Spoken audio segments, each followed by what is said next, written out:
Boa noite, querido amado ouvinte da palavra, e a paz do Senhor para a igreja que estamos, levando a palavra de Deus, porque nós não estamos tendo mais o ensino que foi ordenado e consumado para a redenção dos salvos, porque as pessoas brincam com a salvação. O Senhor nos deu uma palavra para nós dar no ar livre. Eu cheguei e falei: Senhor, mas eu vou falar em dinheiro? O que eu vou falar em dinheiro? Aí os irmãos, vê só, o Senhor falou assim: é porque a minha igreja agora está voltada só para dinheiro, só pensa em dinheiro, em riqueza. Aí tá aqui, ó, eu fui lá, ler para obedecer, que eu quero entrar no reino, não pelas obras, mas pela obediência, como o Pai,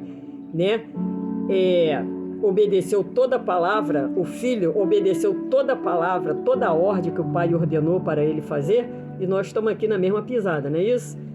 Foi, irmão, é Mateus 6, 24, mas eu vou ler o título: Contra a duplicidade. É o título, Contra a duplicidade.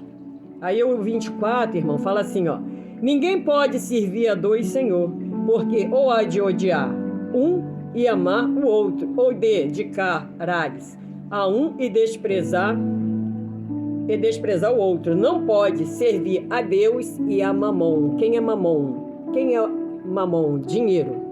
Porque o 24 fala aqui, ó, eu sempre gosto de deixar a interpretação para os irmãos. Aqui, ó, o 24.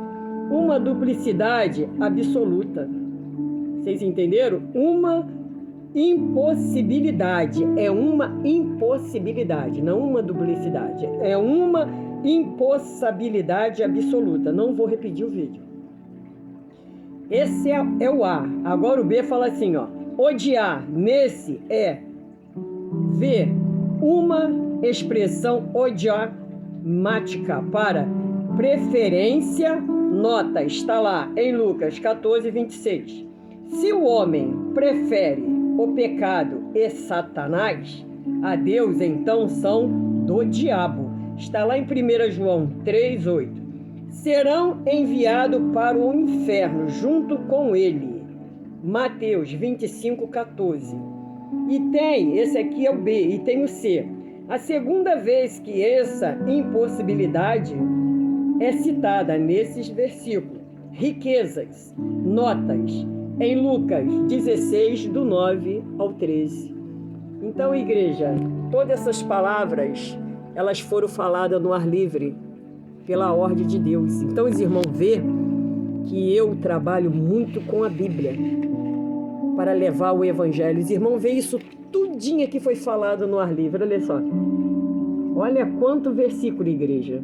O Senhor me revelou isso aqui há muitos anos, que eu pegava uma Bíblia bem velhinha e na minha mão ela era um quebra-cabeça. Eu amo tanta palavra, irmão. Eu passo Bíblia para a igreja, que a igreja pudesse sentir com meus erros, minhas falhas. Pecadora, eu peco mais até do que os irmãos. Porque quanto mais é dado, mais será cobrado. E nessa cobrança nós tropeçamos demais, para a gente sempre se sentir indigno de qualquer coisa, até da salvação. Mas, irmão, a plenitude da autoridade através da Bíblia está sendo tão impactante. Isso aqui é do ar livre, irmão. Isso tudo foi falado ontem.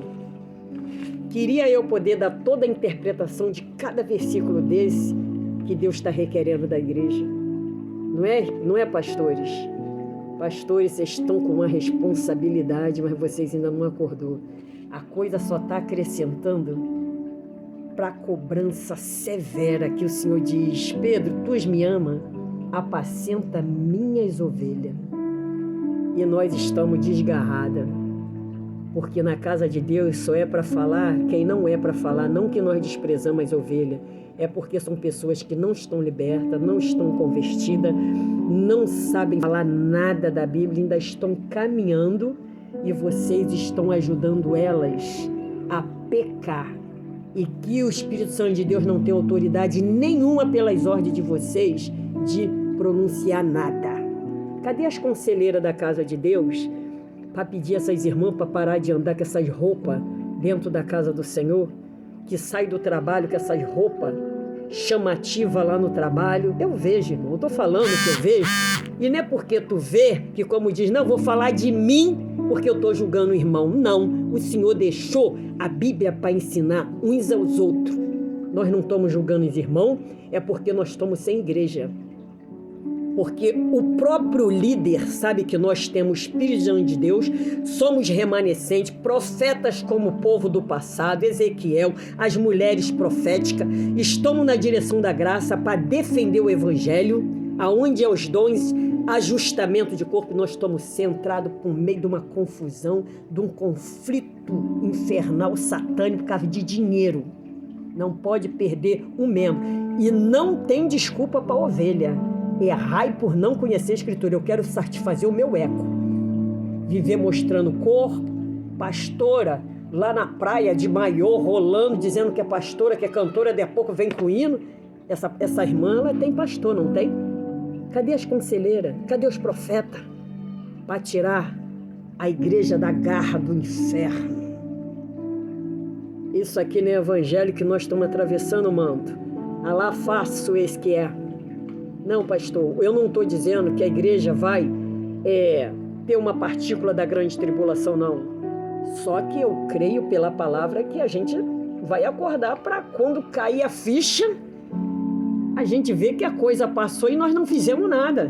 Estamos vazios, sem autoridade, sem atuação, porque o mundo está caminhando da pior para pior. A gente podemos ver que a gente escuta na televisão tanta vacina, e nós não escuta dizendo que vai dar emprego, um bom alimento, uma boa fruta, um bom legume, um bom mantimento para fortalecer. Vocês estão entendendo o mistério das trevas? E a comida? E a caristia? Cadê a comida? A gente vai viver de vacina? Mas nós estamos fracos, nós estamos raquíticos. As crianças, o pobre, está necessitado porque não tem comida, só tem vacina. E o que essa vacina vai resultar na nossa saúde? No nosso fortalecimento das crianças que vem crescendo? Um leite, quanto custa uma lata de leite? Tem como diminuir ela para R$1? Tem como botar as frutas, banana, em vez da vacina, banana, laranja, as melhores frutas, os melhores legumes para as crianças necessitadas poder se alimentar direito, do que ficar se enchendo de tanta agulhada? Ainda fica o povo fazendo plateia, ainda propaganda, dando bracinho. Ai, estou defendido. E nós não estamos vendo o resultado de nada disso. As pessoas estão morrendo, não é pouco. Precisa nem vacina, é o próprio Satanás que está fazendo o arrastão. Porque ninguém quer dar ouvidos aos estatutos da palavra de Deus. Nós queremos ir para o céu. Deus existe, mas só que para mim deixar o pecado, igual nós estamos vendo nessa Record, é muita mortandade de mulheres, famílias. Mas se a gente dizer assim, moças, não bota um homem dentro das suas casas antes de você conhecer 1 ano, 2 anos, 3 anos. Não faça isso. Tem que conhecer, tem que noivar. Não pode ser pecado e ser abominação aos olhos de Deus.